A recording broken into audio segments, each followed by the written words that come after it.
नमस्कार, स्वागत है आपका दर्श न्यूज में। बिहार झारखंड से लेकर देश दुनिया की टॉप खबरों के साथ मैं दिव्यांशु। खबरों की तरफ विस्तार से बढ़ेंगे, लेकिन सबसे पहले एक नजर हेडलाइंस पर। पीएम मोदी ने बिहार को दी 12,800 करोड़ रुपए की सौगात। बेतिया में लालू पर बोला हमला, बताया बिहार का सबसे बड़ा गुनाहगार। संदेश खाली मामले पर नहीं थम रहा बवाल। एनसीडब्ल्यू ने राष्ट्रपति से राष्ट्रपति शासन की कर दी मांग। लोकसभा चुनाव से पहले बिहार में प्रशासनिक फेरबदल का दौर जारी। 15 आईएएस और 8 आईपीएस का हुआ ट्रांसफर। 3 जिलों के डीएम भी बदले। सीएम नीतीश ने पश्चिम चंपारण जिले के वाल्मीकि नगर में अंतर्राष्ट्रीय कन्वेंशन सेंटर का किया उद्घाटन। डिप्टी सीएम सम्राट चौधरी और विजय सिन्हा भी रहे मौजूद। भारतीय टीम के युवा सलामी बल्लेबाज यशस्वी जायसवाल ने आईसीसी बैटर्स रैंकिंग टॉप 10 में मारी एंट्री। करियर में पहली बार हासिल किया यह मुकाम। अब खबरें विस्तार से। पश्चिम बंगाल के संदेश खाली में टीएमसी दफ्तर के अंदर महिलाओं के साथ हुई शर्मनाक घटनाओं को लेकर बवाल थमने का नाम नहीं ले रहा है। राष्ट्रीय महिला आयोग यानी एनसीडब्ल्यू ने संदेश खाली को लेकर राष्ट्रपति द्रौपदी मुर्मू को एक रिपोर्ट सौंपी है। रिपोर्ट में आयोग ने राज्य में राष्ट्रपति शासन लगाने, संदेश खाली पुलिस स्टेशन में तैनात पुलिस कर्मियों को बदलने, खुफिया जानकारी एकत्र करने वाले तंत्र को मजबूत करने समेत कई सिफारिशें की हैं। पूर्व सांसद बाहुबली धनंजय सिंह को अपहरण और रंगदारी के मामले में जौनपुर की अदालत ने 7 साल की सजा सुनाई है। कोर्ट ने 2 लाख का जुर्माना भी लगाया है। धनंजय पर नमामि गंगे प्रोजेक्ट मैनेजर का अपहरण कर धमकी देने और रंगदारी मांगने का आरोप साबित हुआ है। एक दिन पहले मंगलवार को विशेष न्यायाधीश एमपी एमएलए कोर्ट शरद त्रिपाठी ने मामले पर सुनवाई करते हुए धनंजय सिंह को दोषी करार दिया था। धनंजय के साथ ही उनके साथी को भी 7 साल की सजा और 2 लाख जुर्माना लगाया गया है। सजा सुनाने के बाद तुरंत बाद धनंजय सिंह को दोबारा जेल भेज दिया गया। मध्य प्रदेश में गुना हवाई अड्डे पर विमान क्रैश हुआ है। इस विमान ने नीमच से सागर के लिए उड़ान भरी थी। इसके बाद विमान की महिला पायलट ने गुना में इमरजेंसी लैंडिंग की अनुमति मांगी थी। लैंडिंग के वक्त अचानक विमान का संतुलन बिगड़ गया, जिसके बाद विमान क्रैश हो गया। पीएम मोदी ने आज बेतिया में जनसभा को संबोधित किया। प्रधानमंत्री ने 12,800 करोड़ रुपए की विभिन्न परियोजनाओं का शिलान्यास और लोकार्पण किया। उन्होंने नरकटियागंज, गोहना और रक्सौल जोगबनी एक्सप्रेस ट्रेनों को हरी झंडी भी दिखाई। पीएम मोदी ने जंगलराज और परिवारवाद के मुद्दे पर एक बार फिर आरजेडी एवं लालू यादव के परिवार पर निशाना साधा। उन्होंने विपक्ष को जवाब देते हुए कहा कि पूरा भारत उनका परिवार है।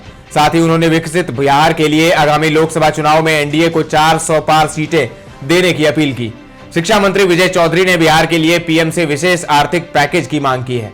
प्रधानमंत्री का बीते 5 दिनों में यह दूसरा बिहार दौरा रहा। इससे पहले उन्होंने 2 मार्च को बेगूसराय और औरंगाबाद में जनसभाओं को संबोधित किया था।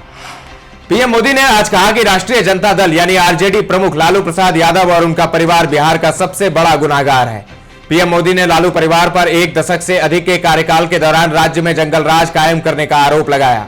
बिहार के पश्चिम चंपारण जिले के बेतिया में रैली को संबोधित करते हुए प्रधानमंत्री नरेंद्र मोदी ने आरोप लगाया कि आरजेडी कांग्रेस गठबंधन के कुशासन के परिणाम स्वरूप बिहार के युवा बड़ी संख्या में पलायन करने के लिए मजबूर हुए और राष्ट्रीय जनतांत्रिक गठबंधन यानी एनडीए के सत्ता संभालने के बाद ही राज्य में चीजें बेहतर दिखने लगी।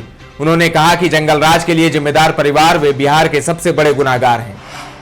पीएम मोदी की बेतिया रैली में बीजेपी के साथ सहयोगी दल जेडीयू और हिंदुस्तान आवाम मोर्चा के नेता तो मौजूद रहे, लेकिन चिराग पासवान और उपेंद्र कुशवाहा नजर नहीं आए।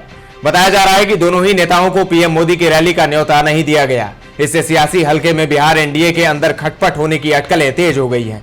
चिराग और कुशवाहा 4 दिन पहले पीएम मोदी की औरंगाबाद और बेगूसराय रैली से भी नदारद थे। हालांकि आज की रैली में मुख्यमंत्री नीतीश कुमार भी नहीं दिखे। दरअसल वो आज दिल्ली के लिए रवाना हुए हैं। वहां से वो 5 दिवसीय दौरे पर इंग्लैंड जाएंगे। बिहार के 3 जिलों के जिलाधिकारी व 1 प्रमंडलीय आयुक्त सहित भारतीय प्रशासनिक सेवा यानी आईएएस के 15 अधिकारियों का तबादला कर दिया गया है। आज सामान्य प्रशासन विभाग द्वारा तबादले की अधिसूचना जारी कर दी गई। वहीं बिहार में भारतीय पुलिस सेवा यानी आईपीएस के 8 अधिकारियों को स्थानांतरित किया गया है। सीतामढ़ी के जिलाधिकारी मनीष कुमार मीना को कटिहार का जिलाधिकारी, जहानाबाद के जिलाधिकारी ऋषि पांडे को सीतामढ़ी का जिलाधिकारी बनाया गया है। स्वास्थ्य विभाग की संयुक्त सचिव अलंकृता पांडे को जहानाबाद का जिलाधिकारी बनाया गया है। वहीं बीएमएसआईसीएल के प्रबंध निदेशक दिनेश कुमार को भागलपुर का प्रमंडलीय आयुक्त बनाया गया है। इससे पहले राज्य के 4 जिलों के एसपी समेत 8 आईपीएस अफसरों का तबादला किया गया था। बिहार विधान परिषद की सीट के लिए महागठबंधन कोटे से भाकपा माले ने आज अपने उम्मीदवार के नाम का ऐलान कर दिया। भाकपा माले के राष्ट्रीय महासचिव दीपांकर भट्टाचार्य ने राजधानी पटना में पत्रकारों के साथ बातचीत के दौरान बताया कि शशि यादव भाकपा माले की ओर से बिहार विधान परिषद सीट की उम्मीदवार रहूंगी। बता दें कि शशि यादव अखिल भारतीय प्रगतिशील महिला संघ की राष्ट्रीय उपाध्यक्ष है। भाकपा माले की ओर से उम्मीदवार के नाम के ऐलान के बाद आरजेडी प्रमुख लालू यादव की थोड़ी मुश्किलें बढ़ सकती हैं।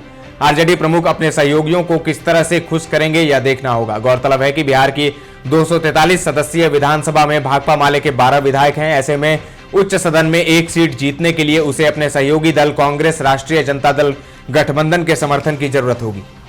बिहार के मुख्यमंत्री नीतीश कुमार ने वीडियो कॉन्फ्रेंसिंग के जरिए पश्चिम चंपारण जिले के वाल्मीकि नगर में अंतर्राष्ट्रीय कन्वेंशन सेंटर का उद्घाटन आज किया।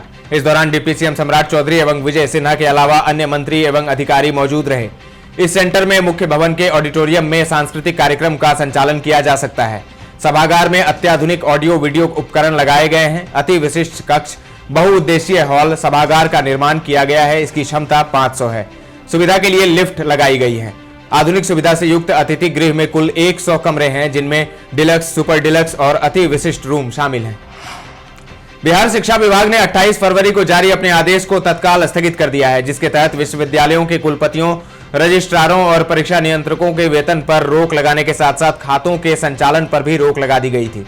यह आदेश तत्काल प्रभाव से लागू हो गया है। शिक्षा विभाग ने कुलपतियों, कुलसचिवों एवं परीक्षा नियंत्रकों की 9 मार्च को बुलाई गई बैठक की प्रत्याशा में अपने पहले के आदेश को स्थगित किया है। इससे संबंधित पत्र आज शिक्षा विभाग के उच्च शिक्षा के उप निदेशक दीपक कुमार सिंह के हस्ताक्षर से राज्य के सभी विश्वविद्यालयों के कुलपतियों को भेज दिए हैं। झारखंड के तत्कालीन मुख्यमंत्री हेमंत सोरेन की ओर से समन की अवहेलना मामले में प्रवर्तन निदेशालय यानी ईडी के शिकायतवाद पर सीजेएम कोर्ट ने आईपीसी की धारा 174 के तहत संज्ञान लिया। अब इस मामले में पूर्व सीएम हेमंत सोरेन के खिलाफ कोर्ट में मुकदमा चलेगा। मामले में कोर्ट ने हेमंत सोरेन को समन जारी करने को कहा है। समन के बाद हेमंत सोरेन को कोर्ट की अगली सुनवाई में हाजिर होना होगा। अगली सुनवाई 3 अप्रैल को होगी। झारखंड में आजसू पार्टी के बड़े नेता एमटी राजा की जेएमएम में वापसी हो गई है। साहिबगंज जिले में आज राजमहल के आजसू के बड़े नेता एमटी राजा को पार्टी में शामिल कराने के बाद हेमंत सोरेन की पत्नी कल्पना सोरेन ने कहा कि हर हाथ तीर कमान थामेगा, झामुमो का कारवां बढ़ता जाएगा। कल्पना सोरेन ने कहा कि साहिबगंज से आजसू नेता एमटी राजा जी का झामुमो परिवार में हार्दिक स्वागत और जोहार। उन्होंने एक बार फिर कहा कि हेमंत सोरेन को षड्यंत्र के तहत परेशान किया जा रहा है।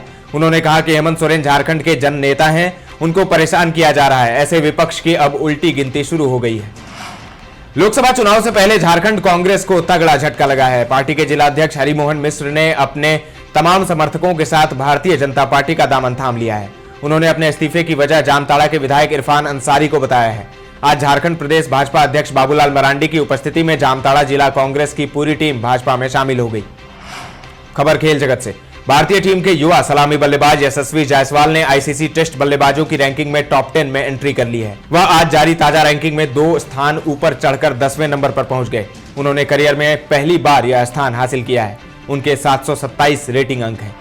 दर्श न्यूज के इस बुलेटिन में फिलहाल इतना ही, लेकिन ताजा तरीन खबरों का सिलसिला लगातार जारी है। देखते रहें दर्श न्यूज।